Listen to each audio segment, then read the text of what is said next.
Hello, everyone, and welcome to another episode of Thunderstruck, our look back at the career of one legendary Jushin Thunder Liger. And joining me today is a legendary figure in the world of wrestling podcasting. He is Mr. Alan4L. Alan, how are you, sir? I'm wonderful because I just got called legendary. I mean, what? You can't ask for a better start to your Saturday than that, can you? Well, I mean, like, it's, you know, I'm not trying to blow smoke up your ass, but to me, it's true. You are kind of a legendary figure. Like, WH, you are a man who means what you say, and you are a man who pulls no punches, as the fashion of wrestlers around the world can attest. So when you say something, you mean it. I do. You're calling me legendary. I take that as the highest of compliments. If I bring up, you know, wrestling podcasters, like prominent figures in among our, you know, peers, and then, you know, inevitably your name will come up as like, yep, if Alan said that, then it's probably true, especially if it's like, that's a great match or that's a great wrestler. Probably true. So you are a legendary figure in my estimation, sir. And I'm really glad you're doing this episode. If I can pull back the curtain a little, like we scheduled this episode for an earlier date. You had to pull out for personal reasons. I'm not going to go into those, but then, you know, I was dying. You're dying. Then your health got better, and then I thought, okay, well, I'm going to ask you again, see if you're up for doing it again. You said yes, and here we are, and I am super elated that we are recording. WH was literally there when they woke me up from the anesthetic. WH was like at my bedside, being like, "Hey, Alan, so want to do that podcast?" And I was exactly. Sarah called me and said, we think he's waking up soon. Do you want to come here and ask him? I was like, yeah, I'll be right over. No problem. I am like super happy that we're doing this. We had a great time recording our episode of Cruel Summer back in the summer. And this is such a great thrill for me. I always enjoy talking with you. You've done so much great stuff with other members of the Post Wrestling family, especially the episode you did with Jamesy, listing the greatest matches of on UK soil. You know, that was just an amazing episode. I really want to praise you for that. But yeah, I know. I've been blown away with the response that got, and John in particular keeps on giving us shout outs for that, and very much glad that he enjoyed it so much, and everyone seems to have enjoyed it so much, and that my lovely Kenta Kobashi story has spread to ears worldwide. That makes me smile. Oh, it made me smile when I heard that story on that episode. I was like, this is amazing. What a great story. But let's talk about, not Kenta Kobashi today, Alan. Let's talk about Jushin Thunder Liger. This is a legendary figure like yourself in professional wrestling. But I want to ask you, as a fan, as a devout wrestling fan, when was the first time you discovered Jushin Liger, and what does he mean to you personally as a fan? So there would be kind of two phases of discovery with Liger for me, because back in the early mid-90s, New Japan aired on Eurosport here in the UK, and here in the UK, my God, I'm going to get killed for that one. In the UK and here in Ireland. I don't know if you've had other guests from Europe who have talked about this, but Ring Warriors, as it was known, was hosted by originally, I think it was Gordon Soley and I'm blanking, Sir Oliver Humperdinck, and then it became Craig DeGeorge and Sir Oliver Humperdinck, and they were the commentators. It was dubbed over, so it was this. It was this company in Florida that was run by, I forget the guy's name, one of these old-timey kind of wrestling periphery dudes that were around in the 80s and early 90s. And he got this deal to have all this New Japan footage and have this show that he would basically throw out, sell tapes to worldwide. And Eurosport picked it up, and it would very much focus on Gaijin, but also Jushin Liger, because he was such a colorful figure, and he had the kind of cachet to fans in America and people in America, even though the show wasn't necessarily airing in America.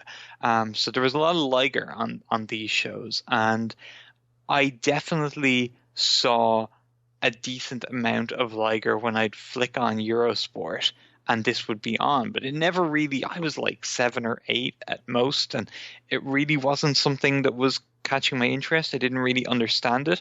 I remember seeing a match where Eddie Guerrero was wearing, everyone remembers Eddie's old gear that he had back when he was like mustache Eddie Guerrero, and he had one version of this gear that was kind of black white with a bit of pink, and I was watching him and I was like thinking it was Bret Hart but with a mustache, and I was confused and I was like, is this some kind of fake Bret Hart? I didn't really understand, but like, so I was pretty raw to understanding what was going on with this show. And then it was years later, probably 1998, 99, getting a Power Slam magazine, and there was an inset photo of, or a poster kind of, I guess you'd say, of Jushin Thunder Liger. And I remember seeing it and being like, that guy looks familiar. He was all over that Eurosport wrestling from Japan. And then there was another, early in my Power Slam collecting days, there was another issue where they had like Liger's greatest moves or Liger's greatest match. They used to do top 10 lists for a period in the magazine. It was like Liger's top 10 something or other. And I remember reading it and being like, wow, this guy, they're really talking about him as this legendary guy.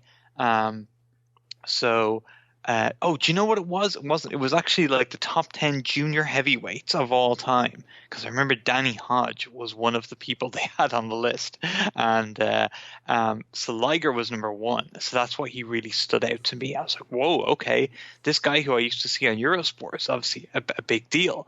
So Liger would have been one of the first Japanese wrestlers I really knew of, outside of, say, Hakushi. Hakushi was probably the first, I want to say.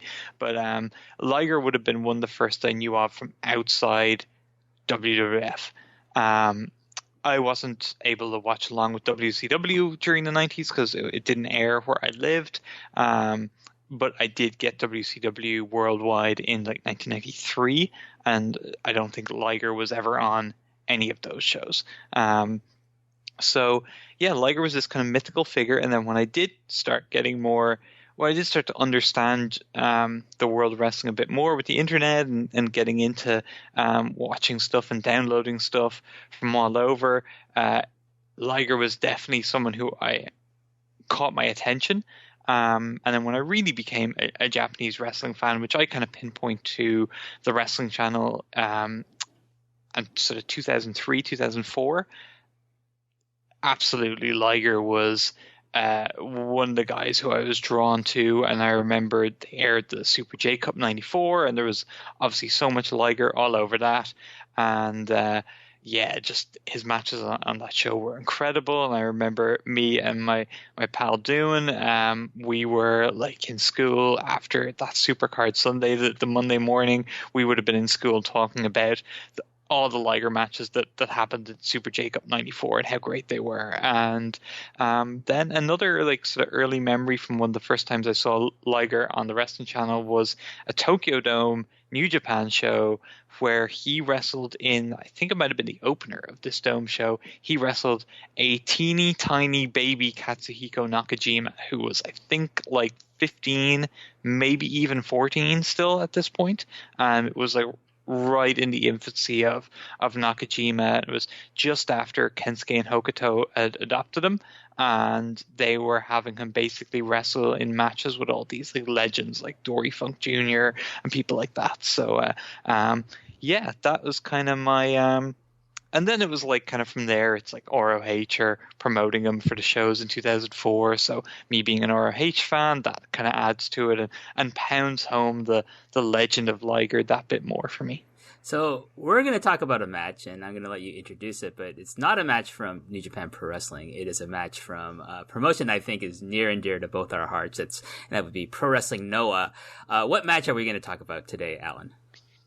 We are going to talk about the April 7th, 2002 Liger and Minoru Tanaka versus Tsuyoshi Kikuchi and Yoshinobu Kanemaru from Pro Wrestling Noah, and this was right in the heart of the New Japan versus Noah Juniors feud, which you could maybe say this feud went on for a few years. You can kind of pinpoint matches between the juniors on both sides that span a lot of the 2000s, but I think the central point of the feud was 2002, and as I said, when I kind of got into Japanese wrestling in 2004, this was a feud that was kind of talked about on places like DVD VR as one of like the cool things from the last couple of years. So I made a point of tracking all this down. I would have watched all this stuff quite early in my Japanese wrestling fandom, and Noah was like mid-2000s. I mean, Noah was the promotion, and it was definitely the promotion that hooked me the most at the start. And I loved this series. I loved all the matches that were involved in it, and this was my personal favorite because one of my first favorite Japanese wrestlers was Minoru Tanaka, and he was his typical great Minoru Tanaka self in this match. Yeah, one of the things that you said is that like the heart of this feud between the two junior divisions of New Japan Pro Wrestling and Pro Wrestling Noah was in 2002. But like for me, I gotta say, like even getting more granular, is that the heart of this feud was, you know, the New Japan juniors taking on the team of Tsuyoshi Kikuchi and Yoshinobu Kanemaru. And this is kind of a unique team because these two guys are part of different factions in Pro Wrestling Noah, and then factions that are rivals with each other because the leaders of those factions were rivals. So like Kanemaru is part of Sternness, which is led by Jun Akiyama, who had turned on his former mentor, the leader of Burning, that Kikuchi is a member of, Kenta Kobashi. And so it was kind of weird for me to see like, oh, these two guys from different factions are teaming up together to take on like a greater threat. And that would be the junior division of New Japan Wrestling, a rival promotion. I just thought that made this feud even more unique, that like, you know, these two kind of rivals who would normally not be pairing up together to team with each other, they formed a tag team and they had amazing chemistry in like all their matches that you see them in, like from this match and then subsequent matches when they eventually win the IWGP Junior Heavyweight Tag Team titles. They were the perfect team for an interpromotional feud, and this is why, because Kikuchi, you had a beloved babyface who was from various reports at this point probably already brain damaged to an extent from the way he just put his body on the line during the super generation of All Japan in the early 90s, and he was this like lovable older figure who was like just like he was just so you couldn't help but want to support this guy and love him if you were a Noah fan, you know? He was just it was like Kikuchi. He was like your crazy uncle, you know? That was kind of the relationship that the fans had with him. And in Kanemaru, you had this undersized, grimy, scuzzy, and little heel who maybe isn't the most talented, maybe isn't the most athletic, maybe doesn't have the best technical skills, maybe isn't the strongest, maybe isn't the fastest, but he relies on his just trickery to get by. And it's two very different guys, but two guys who, if you're the home team, if they're your home team going out to fight for you, you're going to get behind them because, as I said, Kikuchi, so lovable. And Kanemaru, yeah, he's a little shit, but he's our little shit. and you're gonna want to support those guys. It's a cool dynamic. But on the opposite side, they work going to the other promotion because Kanemaru, he's an annoying little shit and he's going to get heat. So if he's trying to rile up the fans when he's on the away side, it's going to get heat. And Kikuchi, he, as lovable as he can be a salty, hard-hitting, grumpy veteran as well. And that works as an invading guy if he's taking on like a fresh-faced New Japan junior. I think who were some of the New Japan guys they faced on New Japan shows? I feel like there was someone on the New Japan side, like maybe a Wataru Inoue, like or whoever he might have come across when he went over to New Japan. He would be able to like bully, and the New Japan fans would get behind the New Japan guys. So maybe they worked. Maybe someone like Masayuki Naruse, who's kind of disappeared from the scene, but he was kind of active there. There you go. Yeah, great example. Or even like a Minoru Tanaka. I don't know if they were opposite each other at any point in New Japan, but like that would work because Minoru Tanaka is the beloved babyface in New Japan, and so they're such a perfect team for Noah in this slot, and also because Kenta Marufuji probably weren't really ready for that feud at that point, and then after that you're kind of dropping off in depth. The depth of the Noah juniors wasn't the same as the depth of the New Japan juniors, where you have Liger, Tanaka, Inoue, Kanemoto, Samurai, Naruse, as you said, you've got Tiger Mask, Jado and Gedo. You've got a lot more depth. Akiro's probably knocking around at this point between movies. So yeah, it's it works out great from the dynamic point of view on both sides, whether they're in Noah or whether they're in New Japan. And then on the other side of the ring, you have Tanaka and Liger, who obviously in New Japan, Liger's God. And whether he's playing face or heel, if he wants to get a certain reaction, he's going to get it. And if he's going somewhere else and he wants to get a reaction of a guest legend, he'll get that. Or if he wants to be an invading dickhead, he'll get that reaction too. And Minoru Tanaka was probably the only question mark going into this, because up to this point in his career, he had always just kind of been clean-cut technical wrestler. He was coming off a year where he was probably in 2001 the best in-ring technical. In fact, I'm pretty sure he won the Wrestling Observer Newsletter Best Technical Wrestler Award in 2001. So he was coming off a year where he was lauded for his skills in the ring, but between Battle Arts and his early New Japan tenure, he had never got to do any kind of heel work or character work. So this was one of his first chances to really get to do that, and he seemed to really enjoy it and thrive in the environment. And he fed off Liger, he fed off what Kikuchi and Kanemaru gave him. He was just fantastic in this, and it showed. And it's kind of maddening, because seeing that character out of Minoru and knowing the great technical ability he had to back it up, then for New Japan to completely drop the ball with that guy and in the next few months turn him into this just soulless masked character Heat and kill his career for about 2 years, 3 years, just very, very disappointing. Yeah, so you're talking about the environment that this match takes place in. We have to make a note that this takes place on Pro Wrestling Noah's soil. Like, literally, it's at Ariake Coliseum, which is basically Noah's like big, mid-sized, venue. Like, it goes from like Differ Ariake, which is their kind of like their version of Shinkiba First Ring because of the size, which is where their dojo is. And then it goes to the nearby Ariake Coliseum. And then it's the Budokan for all their big shows. And then the Tokyo Dome, of course. But this is New Japan. This is like Noah grounds. This is sacred ground. So most of these fans, I'm going to say 90% of them are Noah fans.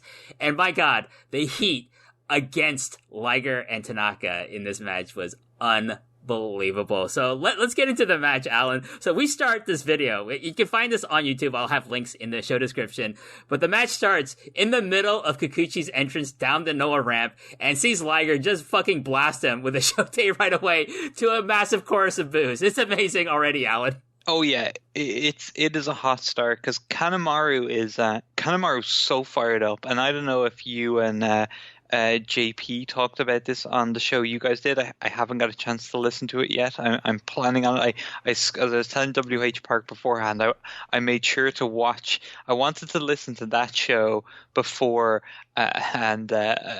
to give an idea of when we're taping this, it's shortly after that show with JP dropped. So I wanted to listen to that before doing this, but I wanted to watch Kanemaru versus Liger before I listened to that. So I ended up squeezing in Kanemaru Liger, but I didn't get to listen to their podcast. So JP might have talked about this, or you might have talked about this with the Liger Kanemaru match. Just how fired up Kanemaru was, like right away from his entrance, like the moment he comes through the curtain.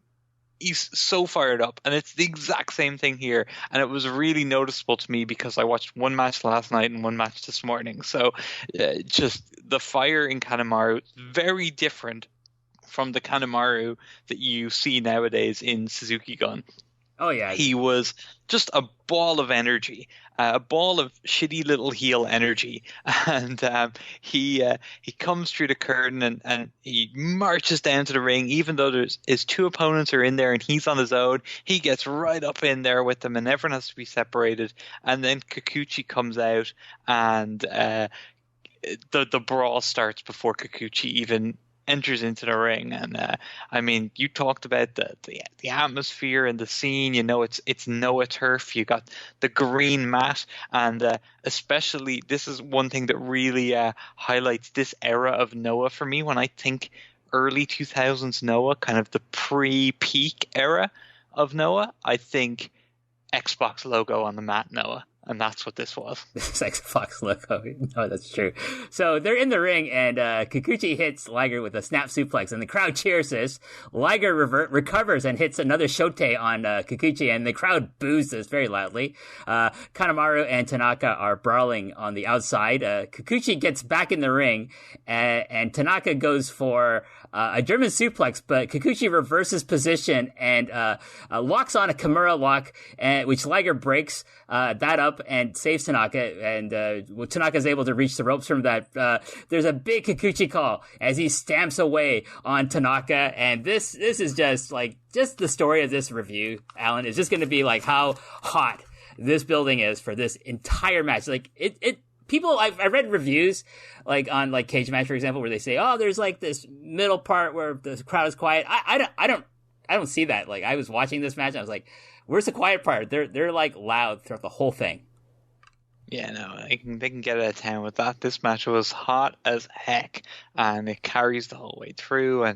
And yeah, like you're gonna have peaks and valleys and dips up and down in any match, you know, as the action kind of slows and speeds up, and that's completely normal. But you had that sense of buzz and had that sense of just mass hysteria in the crowd the whole time this match was going on.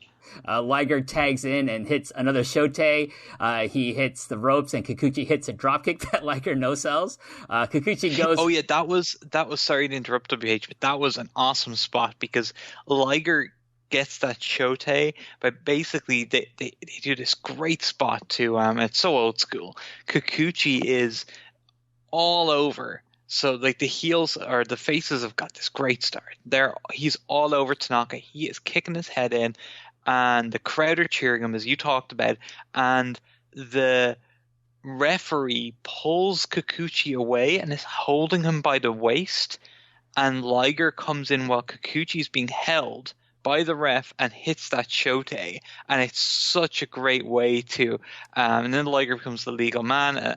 And it's such a great way to get the heat in a tag match, so to speak. It was just a great spot. I just loved how they played that. It was such a veteran veteran move that I think you don't see enough of that type of thing nowadays.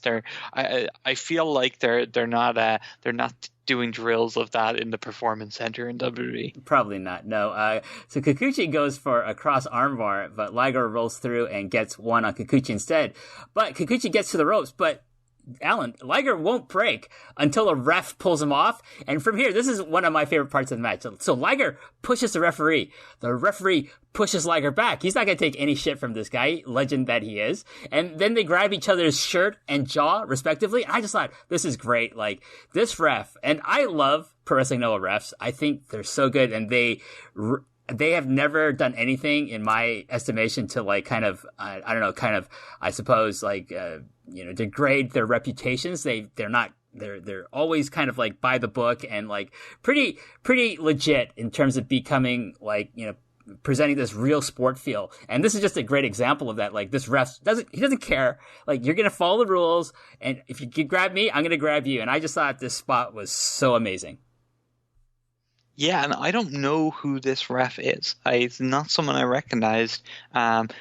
Nishinaga is the Noah ref that I kind of think of that's most synonymous with the promotion for me. But this guy, I don't recognize him at all. I don't know if he stayed there much longer. Maybe he's still there now. I don't know. But I think that goes to what you said about these guys, these Noah refs kind of maintain the credibility of the sport. They don't kind of make too much of a presence of themselves. They're very low key. If they need to step in like this, they will. But if they don't, they're just going to go about doing their job in a very quaint manner. And I that's why I can really only picture one Noah ref, and that's Nishinaga. Whereas in New Japan, and it's nothing against New Japan refs, I love them for what they do too, but like I can picture a name like 3 or 4 New Japan refs. It's just, yeah, and same with Dragon Gate over the years. It's, you kind of know the refs, but it's in Noah they're a lot more subtle. Yeah, from here, Tanaka tags in. He hits a big dropkick and works over the left arm of Kikuchi. Liger tags in and continues the assault on the left arm, including ramming it into the post on the outside. Tanaka kicks away at Kikuchi's arm, prompting the veteran to get extra salty and yell at Tanaka. Tanaka responds with a kick to the head, which Kikuchi sells beautifully with an amazing facial expression. And we gotta praise like Kikuchi. He's just an amazing like psychologist with his face. He's up there with like Kawada and Otani in my estimation, Alan. Just fucking beautiful. And here's the story of this match as far as like Liger and Tanaka's strategy goes is to really go after Kikuchi's left arm. Yeah, Kikuchi's facial expressions are all-time great. Again, his bell had been rung a few times by this point in his career, and how much of Kikuchi being the way he was due to that, and how much was him performing, I don't know. But he was just tremendous, and his reactions to stuff are great, and he just tells such a story with how he behaves in the ring. And the focus from Liger and Tanaka on the arm it was unrelenting. It was great, and it was something to really it was just a simple thing to really base the match around at this point. From here, Kikuchi blocks a powerbomb attempt and sends Liger over his head and nails Liger with a big elbow to the face and finally tags Kanemaru into the match, much to the delight of the crowd. This is literally a hot tag, Alan. Oh yeah, Kanemaru, as I said, ball of energy, used to being a heel, but getting to play babyface here, crowd getting to get behind him that they don't normally get to do, and they were loving it. They were he may be our little problem child. He's a little problem child, but he's our little problem child, and we're behind him. So yeah, and again, like, it's this that I go back to the dynamic with Kikuchi and Kanemaru. It's this hodgepodge team of these kind of just there's nothing flashy about them. There's nothing polished about them. You're not going to stick them on the front of a magazine. Going up against just Liger and Tanaka, this pristine, polished, looking amazing, great gear, just two two superstars on the opposite side, and it made it so easy for the fans to get behind Kanemaru on a hot tag like this when you've got that dynamic of, again, their little problem child going out and trying to get him some of these stars that are opposite him and treating their company like it's beneath them. Yeah, there's a reversal sequence between Liger and Kanemaru that ends up with Liger hitting Kanemaru's signature low blow kick on Kanemaru himself. Big boost from the fans. Liger is eating this reaction from the fans, and is playing a great heel. We see the Noah and New Japan seconds get on the apron, and it's a mix of both heavyweights and junior heavyweights here, Alan.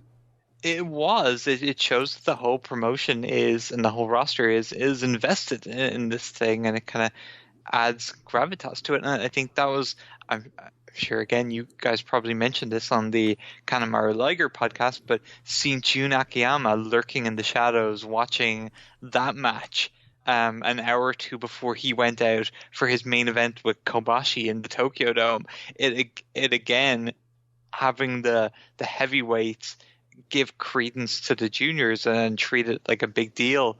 It's awesome to see. Yeah, and Liger's not having any of these Noah guys up on the apron of his match, so he goes over to knock them all off the apron. Beautiful. He then hits a Liger bomb on Kanemaru. Tanaka hits 2 drop kicks as Kanemaru is tied up in the corner, and then follows up with, I guess, the Shattered Dreams to Kanemaru's nuts. So the New Japan team's strategy for Kanemaru is not the left arm, but maybe the left nut of Yoshinobu Kanemaru here. And I think it's a great strategy, Alan. Oh, and we got one of my favorite things in wrestling from Minoru Tanaka here is he was really embracing his role at the heel at this point. He does after hitting a low blow, grab your own nuts and do a mocking sell of injured balls.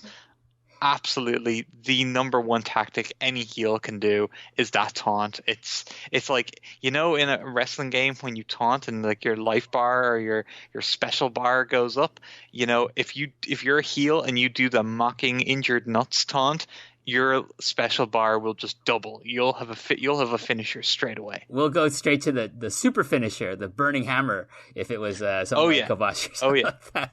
This is virtual pro wrestling too. Oh, great game. Fantastic game. Back to the match. Kanemaru goes for a comeback, but is cut off by Tanaka kick to the back, which I'm sure was just as painful as getting kicked in the nuts, because like Minoru Tanaka, this guy is just an amazing striker, and just the precision of his kicks and the power behind them. Just it'd be like getting kicked by Kawada, but maybe a little bit more precise. That's how good I think Minoru Tanaka was as a striker. There's a chop exchange that leads to a Kanemaru dropkick on Tanaka, and Kanemaru tags Kikuchi back in. There's an elbow spear and ground and pound on Tanaka from Kikuchi, and Liger just runs in and gets speared, and then he gets gounded and pounded by Kikuchi. This is just amazing. That was so awesome.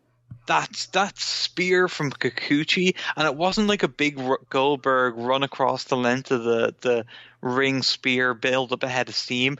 I don't know how he generated as much power in this thing as he did, because it looked like it was just going to be a double leg takedown from the position he was in, but when he hits, it's just like this clatter of just him just nailing Liger and taking him down, and then he doubles up on that by just unleashing this ground and pound that was so vicious. That was if you're already psyched up and enjoying this match and on the edge of your seat, that was the moment you stand up off your seat and you're pumping your fist in the air and you're like, yes, this match rules. Oh, it was so great. Kikuchi is on fire here. He's hitting Tanaka with elbows and drives his boots into Tanaka's face. It's just amazing. Kikuchi drop toe holds Liger into Tanaka's balls, so it's kind of a payback for Kanemaru here, and then goes after Liger's mask. This is fucking awesome. Oh, sorry, Kanemaru does this, and he starts ripping at Liger's mask, and the crowd, normally if this was a New Japan ring, the crowd would be booing the shit out of this, but this is a Noah crowd. They are all for it. Unmask this dickhead. We hate him. We don't care that he's a legend. He's enemy. He's New Japan. We hate him. Take off his mask, and Kanemaru's just tearing at it. It's beautiful. And then the end effect, Alan, is just great. It's like the lower half of Jushin Liger. And I want to think in my head that Liger grew this shitty little beard just to add more effect to what a scummy, sleazy fuck he is. It was such a shitty little beard. It was so awful. And Liger is so pissed at this point that this mask has been torn by this guy from Noah. It's great stuff. I can't believe I'm just getting excited talking about this match again. I'm gonna go watch it after we're done talking about this, Alan. He goes after Kanemaru and mounts him and showers him with slabs and blatantly chokes him right in front of the ref. This is awesome. A full on throttling. He has got him by both hands around the throat, and he is just like choking him and slamming the back of his head into the mat. It is something you don't see very often in a pro wrestling match, but it ruled. It's so great. The hatred, we all like, oh no, hate's not good, love is better. Nah, in pro wrestling, hate is awesome. Kanemaru hits a beautiful moonsault on Liger, but Liger kicks out at 1, a spot that I just absolutely love if it's done right, and it's done right here. Kanemaru ducks a shote and hits Liger with one of his own. Liger fires back with one that connects and covers, but Kanemaru here, he kicks out at 1. Beautiful. Yeah, just the match is kicking on all gears at this point. It's unreal. Have we had it yet? The awesome. I don't think so. I don't think you've said it yet. There's an awesome sequence around this point in the match with Kanemaru and Tanaka doing like really athletic stuff. Is that still to come? Is it I'm getting to the brainbuster stuff. Is that what you're talking about? We'll get a sequence that ended in a big Tanaka kick. But at some point around this part of the match, there's this crazy athletic sequence between Kanemaru and Tanaka, where Kanemaru basically shows that even though he's outmatched, he can hang on when he is at his very, very best. Once in a blue moon, when he just has the juice running through him, not steroids, just adrenaline. And when he has it on, he can hang with a great guy to caliber Minoru Tanaka, and that was a great moment towards the finishing stretch of the match. I don't think we're there yet, but like from where we are right now, though, like Kanemaru connects with a brainbuster. He holds on to Liger, kind of like what Eddie does with the Three Amigo suplexes, and goes for another one. But Liger blocks and hits a brainbuster of his own onto Kanemaru. And here at this point, both men are down and out. Tanaka and Kikuchi tag in.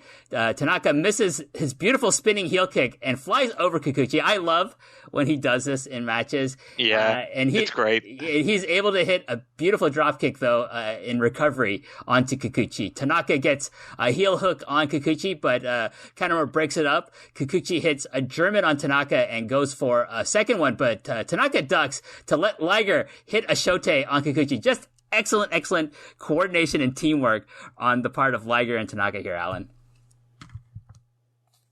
Yeah, they had teamed a bit in New Japan. I forget what was their team name. Kanemoto and Tanaka was the junior stars, but Liger and Tanaka, they had some kind of cool team name along those lines when they teamed together. They had experience teaming with each other, and they had the timing down on what they were looking to do at this point in the match. Tanaka hits a German thrust kick to the face, rolling savate to the gut, and does a rolling flip into a cross armbar. My God, my note here is like, he's so smooth. And that's one adjective that you can use to describe Minoru Tanaka to a T, is that just the smoothest. Even in 2020, Alan, this guy is such a smooth wrestler. Just everything he does is just crisp, precise, and it's amazing that he's able to wrestle at a level even at his age in the year 2020. The song Smooth Operator may as well have been written about Minoru Tanaka, because he is in everything he does, from his entrance to just like his little water bottle flip that he does. Like, this guy he is so smooth. He's the type of guy, like, he's a Kurt Hennig type guy that I bet you he'd be just amazing at any sport you had him try and do, or like darts or anything that involves like coordination in any way. He's probably awesome at. Sure, he's a great dancer. He is just smooth as silk, and it's the guy, like, turning back the hands of time, and I actually was watching him in this match because he was so much more bloated back then. Like, this was the era when it was all about size, and before guys were getting ripped and in good, like, kind of physical shape. They were just kind of being as bloated and as beefy as possible, especially if you were a junior. You were looking to mask the lack of height by putting on as much mass as you could. And Tanaka was a lot bigger in, like, the face and everything than he is now, and it actually made me think he looks younger now in some ways than he did here. He's quite timeless, I have to say. And then, like, if you talk about, like, him doing other sports, maybe the two Sarahs can get him out to Oberhausen Open one of these years here. Maybe he can do carrot and then go do bowling with the gang of fans after one of the WXW shows. That'd be cool. I would be absolutely pulling the strings to make sure he was my partner, and we would call ourselves the Junior Stars. That'd be awesome. And I'd wear my T-shirt. I would play the role of Kanemoto, but not in the reported bad ways. I hope not. From here, Tanaka. Allegedly. We I don't think we're gonna get in trouble. I don't think Coach Kanemoto's listening to this, but allegedly, we'll just cover our bases here. From here, Tanaka hits Kikuchi with a high kick to the head and gets another armbar on. All of this is on Kikuchi's left arm, of course. So, like, just smart. They remember, okay, this is the arm we worked on, and this is the arm we're going to continue to work on. And you don't expect any less from someone who was trained in the battle arts system here, Alan. Oh yeah, no, absolutely not. Like, it's the battle arts level of training, the matches those guys had. If you've never seen, I would say 96 through 98 battle arts, it's just some of just the best technical wrestling, and it mixed with the thing I liked about battle arts versus maybe say UWFI rings is battle arts had more of a pro wrestling feel in that there'd be random brawling and there'd be like an occasional dive and stuff to the outside. It was more of a pro wrestling take on shoot fighting, but the guys that came through there, whether it was not all of them were battle arts trained now, but like they certainly spent a lot of time in the promotion. But guys like Masaaki Mochizuki, Akuto Hidaka, Ikeda Nishikawa, of course, Alexander Otsuka, Muhammad Yone, people might not realize was a battle arts guy, still going relatively strong. I was going to say strong, but well, and he's still there. And who else came through battle arts? A guy who, if you've never seen this guy, he was an unbelievable wrestler. Just maybe lacked in charisma, but my God, what a smooth worker.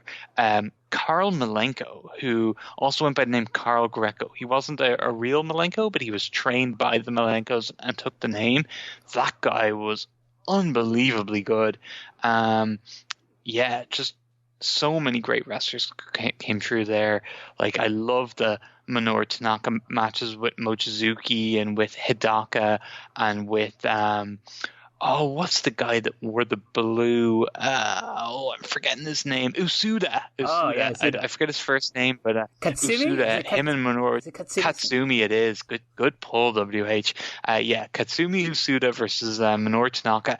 Those guys had some unbelievably good matches. So and also you get the again, as I said, there's sometimes a bit more pro wrestling in battle arts, and you get the great it wasn't quite his invasion into 0-1, but the precursor to that a couple of years before, the Stop the Matsunaga that happened in battle arts, where Yuki Ishikawa had to fight Mitsuhiro Matsunaga in a quasi shoot fight / death match. Okay, let me just get to the end of this review, because after a minute, because I'm going off on tangent. No, I gotta comment about something you just said.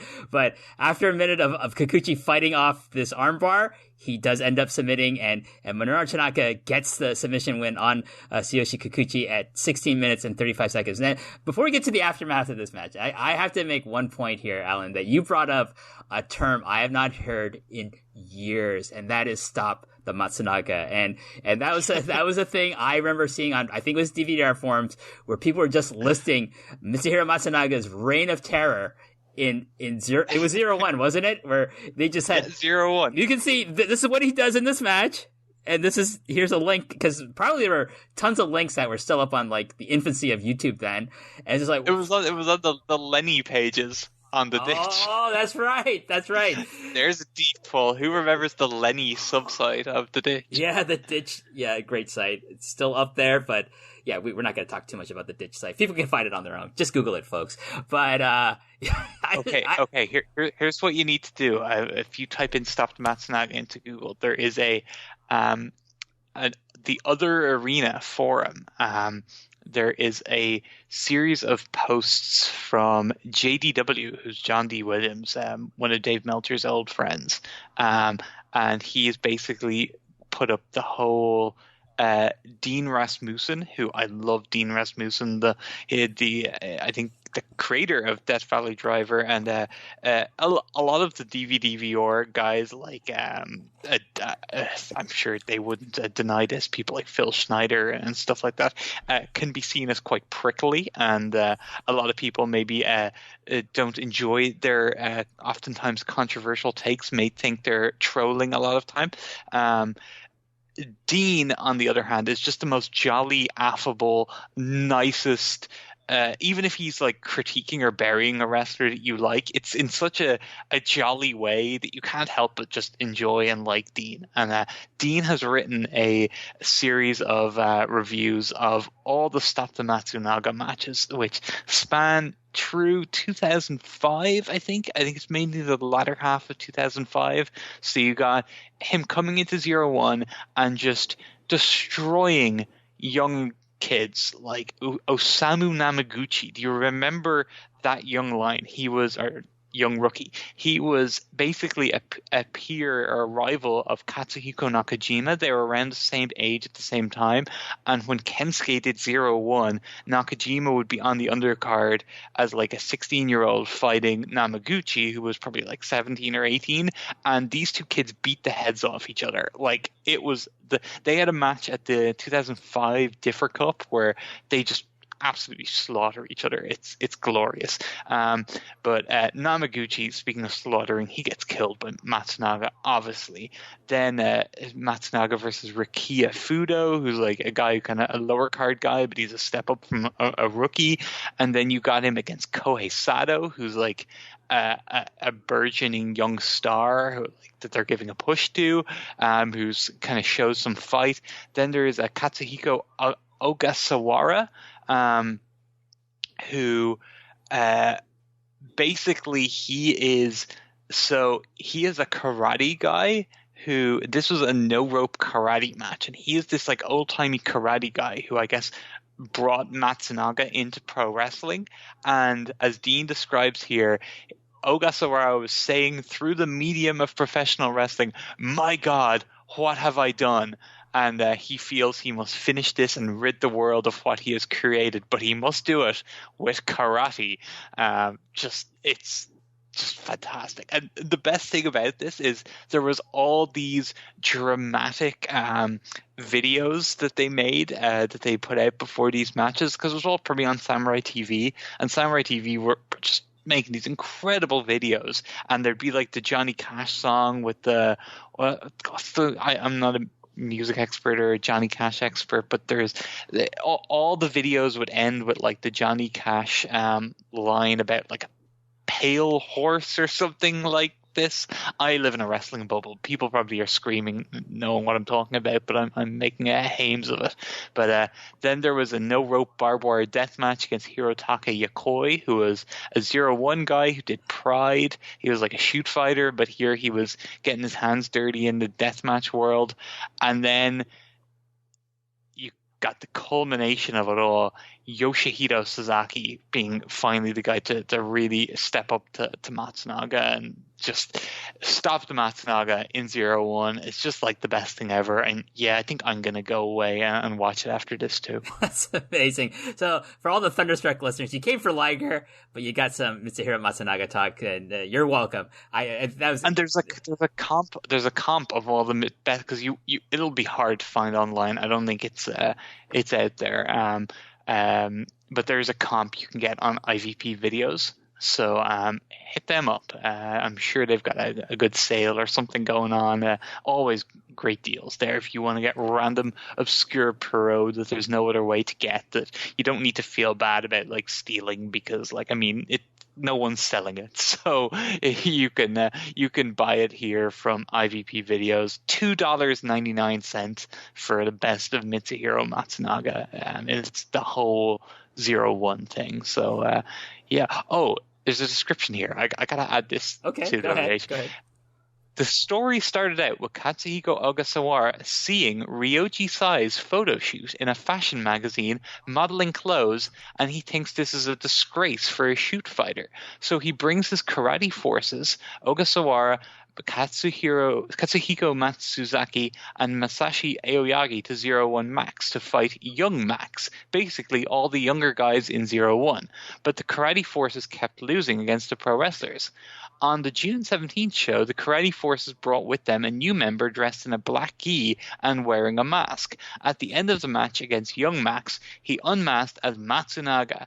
Matsunaga had a karate gimmick when he first started wrestling. So before he became a deathmatcher, he was a karate guy. So that was how it all started. So they've got all the Young Max versus karate forces matches here, and then Matsunaga and all his kind of big matches as the thing went on. So one of like the coolest things ever. Stop the Matsunaga, and it always has to be written in all caps, doesn't it, WH? It does indeed. So but getting back to the post-match of our tag match that we've been talking about, we see a big brawl between all the seconds of both companies just getting into one another. Like they're just like the Noah guys are upset, and then the New Japan guys are like, "Hey, you guys lost," and they just the typical pull apart brawl happens. Later on, we see Liger as he's walking to the back.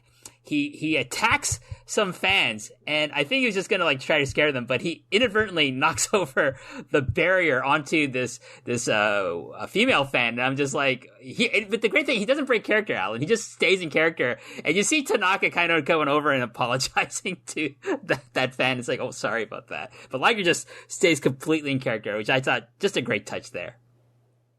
Liger is a master of just rolling with the punches and reacting to what happens around him and situations, and like just so utterly comfortable with being who he is and being a performer. After that, we go backstage, and Kanemaru is doing a post-match interview talking about his loss. And then Liger confronts him, I think probably to confront about like tearing his mask. And then the other New Japan guys show up, and they just beat the shit out of him and drive him away from the interview room. And then Liger, because he's Liger, he then destroys the Noah interview set here in the back of RK Coliseum, and just sends it crashing down on the various reporters and photographers like gathered around it, and he doesn't apologize. He just yells some more, and then he leaves, and that's the end of our review here. Just great stuff. Fantastic match.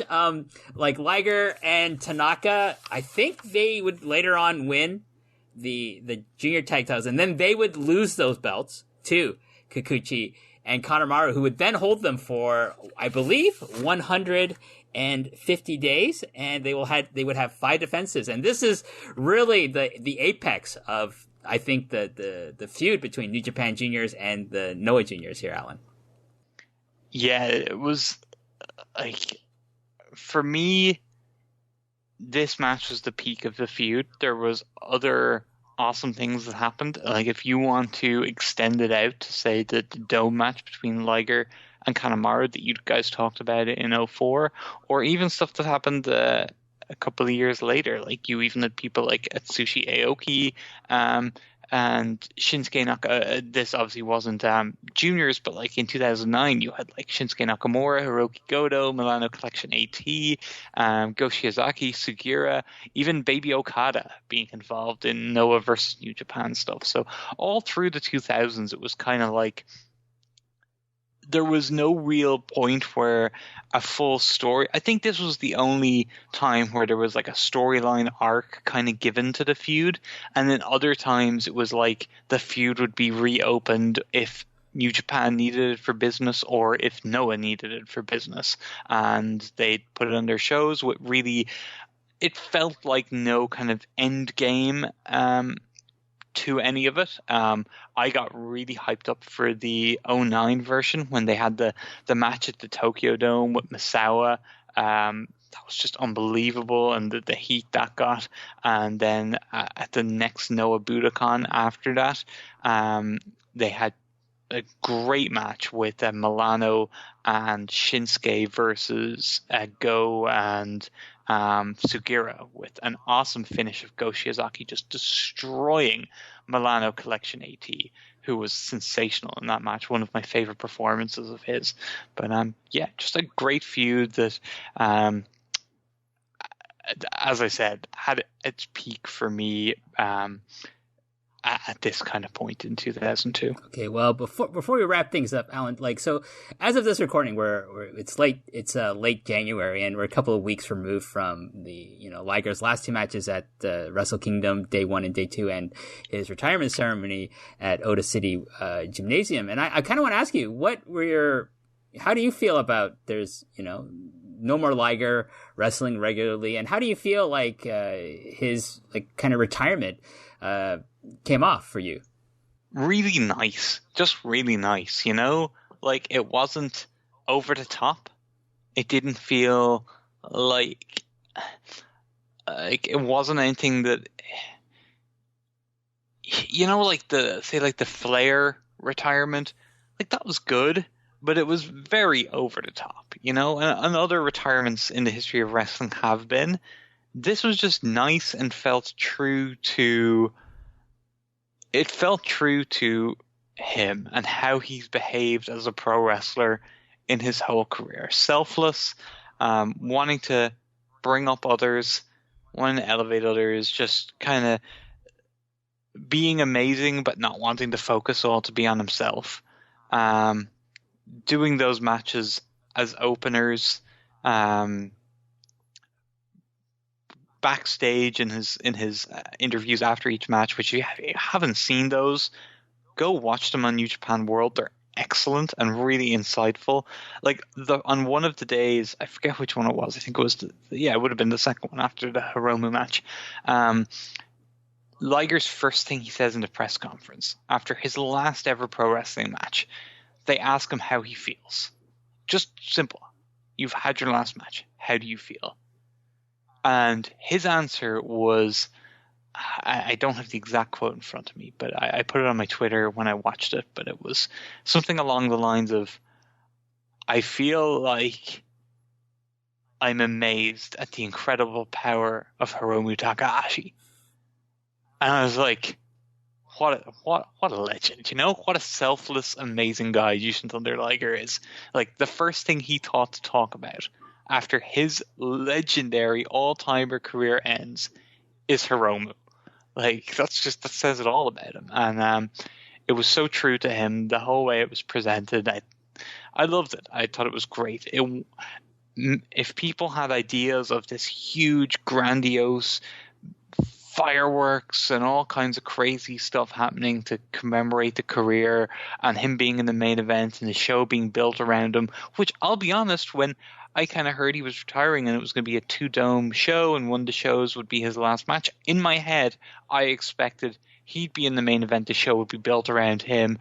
When you think of the show, you just think of Jushin Thunder Liger. But I was so wrong, and of course I was wrong, because that's not Jushin Thunder Liger at all. Jushin Thunder Liger is going to go away in modest fashion and leave everyone with a smile on their face, happy and content. And that's what he did. And it was brilliant, and it was so nice the way they handled his ceremony on the 6th. Everything about it was perfect. I wouldn't change a thing. Okay, great. I overall enjoyed it myself. I would have maybe had a more prominent match for him, but I can't argue with what you're saying and how you feel about him, basically being selfless in the the 8-man tag and then the tag match he had on the second night. But that is what it is, and I'm happy for him. He seemed so happy at the retirement ceremony. I felt so fortunate to be there to watch that live. But that's gonna wrap it up for this. But before we go, Alan, we should talk about something you're involved in that is kind of talking about Liger as well over at ProWres Paradise. Tell us about that. Well, it's kind of done now.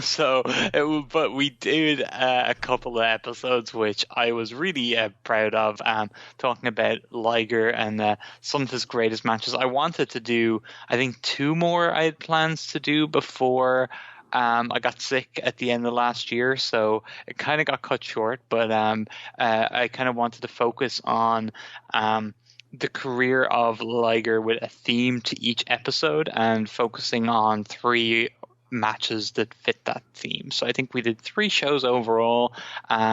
One of the shows was with Mochatra, where we talked about basically the early years of Jushin Thunder Liger as he broke out as a superstar in both Japan and the US. Then I did a show with Rich Fan from The Torch, my colleague over The Torch, where we talked about Liger stepping into outside his comfort zone, be it heavyweight matches or when he had that crazy brawl with the Great Muda. And then the other show we did was myself and JP, so that's where the intersection is between our two series, WH, but the show I did with JP, where we talked about Liger against the new wave of junior heavyweights. So the first new wave being the Otani class in the mid to late 90s, and then the Shibata Inoue class in the early 2000s, and then Kushida in the late 2000s. So really fun shows. I really enjoyed doing. Any excuse to watch Jushin Thunder Liger is great. So I definitely recommend people check out those if they want to hear more of me talking about Jushin Thunder Liger. But I have got my podcast back up and running since I have got out the other side of the health issues, and we have had a couple of really fun shows to start out 2020, and hopefully by the time you're listening to this have had several more really good shows in the period between, and hopefully I assume one of them will have been focusing on 16 Karat Gold 2020, which I believe, if what WH explained to me regarding the timing of when the show will drop, 16 Karat should be available on WXW now, so you can see what was undoubtedly a great weekend and a great commentated weekend by yours truly, the greatest commentator in the history of professional wrestling. I've got my ego up because WH Park called me legendary. Hopefully I did a half decent job on whatever matches I called during what was hopefully a great weekend, and also I hope everyone is enjoying or getting set to enjoy the Champion Carnival. And what a lineup, WH! My God. How happy are we all with that Champion Carnival lineup? What a surprise with that great name that we were just shocked to see in the lineup, and how great he's going to do. It's just going to be an amazing tournament. Okay, so people who are confused right now, like Al and I were talking off air about a name that I heard might be in the Champions Carnival. I'm not going to say it, neither is he, but if it turns out to be true, you all know who we're talking about, okay? But anyways, check out Alan, ProWres Paradise on the VIP side of the PW Torch website. Also, many shows he's commentated on over at WXW Now. One of my favorite, actually, English language commentators. You know, Alan, if there's ever an opening for a Dragon Gate commentator, I know Lenny Leonard and Larry Dowles are kind of the regulars there, and including Jay, formerly of iHeartDG. But if there's ever an opening, I would nominate you to be a Dragon Gate English language commentator. I just want to say that. Those guys are doing an awesome job. They don't need me. If an opportunity came, I would say, hey, you should take a look at Alan4L. He's a seasoned commentator. But Alan, thank you so much for taking the time out to speak with me. It's always a pleasure to talk with you. I'm WH Park. Follow me at WHPark9. Alan, where can they find you on Twitter? At Alan4L. That's right. The legendary Twitter handle at Alan4L. And until the next episode, I want to say to all listeners, thank you for checking out another episode of Thunderstruck. Thank you for supporting the series so far, and I appreciate all the feedback. And until the next episode, goodbye.